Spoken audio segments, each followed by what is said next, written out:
সমাজে অবস্থান করে, এলাকা এলাকা অবস্থান করে ফ্যাসিস্ট হাসিনা বিরোধী সরকারের বিরুদ্ধে রাজপথ থেকে যুবদলের চট্টগ্রাম মহানগর যুবদলের সাবেক সভাপতি মোশাররফ দীপ্তি, সাবেক সাধারণ সম্পাদক মোহাম্মদ শাহেদ, সিনিয়র সহ সভাপতি ইকবাল ভাইয়ের নেতৃত্বে আমরা আন্দোলন সংগ্রাম করেছি, রাজপথে সক্রিয়ভাবে অবস্থান করেছি এবং আমরা আমাদের সমাজে অবস্থান করেছি। আমরা সমাজ থেকে বিচ্যুত হই নাই। তারই আলোকে আমাদেরকে এই ফ্যাসিস্ট হাসিনা সরকার চট্টগ্রাম নগরের বিভিন্ন থানায় মামলা দিয়েছে।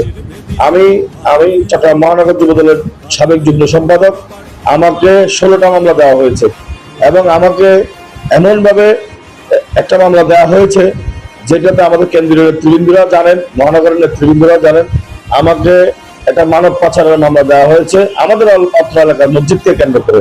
তা আমি সেই মামলাটা ব্রাহ্মণবাড়িয়া থেকে আল্লাহ রহমতে খালাস পেয়েছি। আদালত আমাকে খালাস ঘোষণা করেছেন।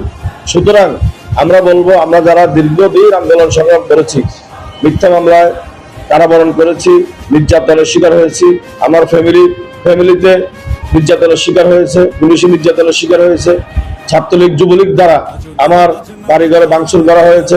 সুতরাং আমরা আমাদের নেতাদের কাছে আহ্বান জানাবো, অনুরোধ করব, আমাদেরকে যাতে আমাদের শ্রমের মূল্যটা দেয়। আমরা দীর্ঘদিন এই দলের জন্য শ্রম দিয়েছি, আন্দোলন সংগ্রাম করেছি, আমাদের শ্রমের মূল্যটা যাতে দেয়। আমরা আমাদের মাননীয় প্রধানমন্ত্রী দেশ নায়ক তারেক রহমানের কাছে উদাত্ত আহ্বান জানাবো। কেন্দ্রীয় যুবদলের নবগঠিত কমিটির সভাপতি সাধারণ সম্পাদক মহোদয়ের কাছে উদাত্ত আহ্বান জানাবো যাতে আমাদের শ্রমের মূল্যায়নটা আমাদেরকে দেয়। আজকের এই র্যালি থেকে এই আহ্বান জানিয়ে আমি আমার বক্তব্য শেষ করতে আসি।